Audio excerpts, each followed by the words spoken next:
ایک دفعہ کا ذکر ہے کہ شاہ نگر نام کی ایک خوبصورت اور خوشحال سلطنت ہوا کرتی تھی۔ وہاں کی شہزادی زمل نہ صرف حسین تھی بلکہ نہایت عقل مند اور نرم دل بھی تھی۔ وہ چاہتی تھی کہ اپنے والد بادشاہ کامران کی طرح ایک انصاف پسند حکمران بنے، لیکن درباری وزیر اور سلطنت کے دیگر عمائدین اسے صرف ایک نازک اور آرام پسند شہزادی سمجھتے تھے۔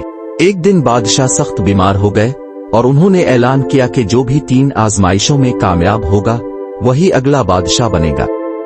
بہت سے شہزادے اور سپہ سالار اس امتحان میں شریک ہوئے، مگر شہزادی زمل نے بھی فیصلہ کر لیا کہ وہ بھی اپنی صلاحیتیں ثابت کرے گی۔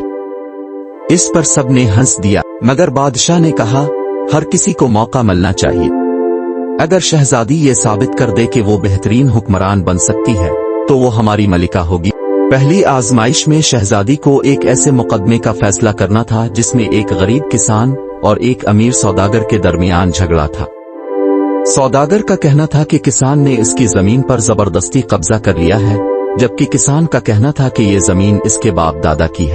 شہزادی نے دونوں کی بات غور سے سنی اور پرانے دستاویزات نکلوا کر ثابت کر دیا کہ زمین در حقیقت کسان کی تھی۔ اس فیصلے نے لوگوں کے دل میں شہزادی کے لیے عزت پیدا کر دی اور یوں وہ پہلی آزمائش میں کامیاب ہو گئی۔ دوسری آزمائش ایک خونخوار جنگلی شیر کے خلاف تھی جو سلطنت کے لوگوں پر حملے کر رہا تھا۔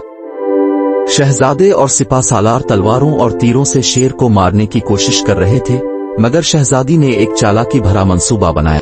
اس نے اپنے سپاہیوں کے ساتھ مل کر ایک بڑا جال تیار کروایا اور ایک ایسی ترکیب سوچی جس کے ذریعے شیر کو نقصان پہنچائے بغیر قابو کیا جا سکے۔ جب شیر کو پکڑ لیا گیا تو بادشاہ بہت متاثر ہوا، کیونکہ شہزادی نے صرف طاقت کا نہیں بلکہ عقل و دانش کا استعمال بھی کیا تھا۔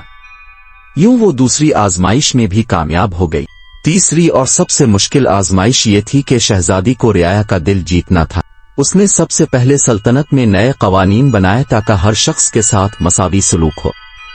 اس نے کسانوں کے قرض معاف کیے، یتیم بچوں کے لیے مدارس قائم کیے اور غریبوں کے لیے نئے گھر بنوائے۔ جلد ہی پوری سلطنت کے لوگ اس کی رحم دلی اور انصاف کی پالیسیوں سے متاثر ہو گئے اور بادشاہ سے درخواست کی کہ شہزادی زمل کو سلطنت کی ملکہ بنا دیا جائے۔ نتیجہ اور سبق: یوں شہزادی نے ثابت کر دیا کہ ایک کامیاب حکمران صرف تلوار سے نہیں بلکہ عقل، انصاف اور ہمدردی سے حکمرانی کرتا ہے۔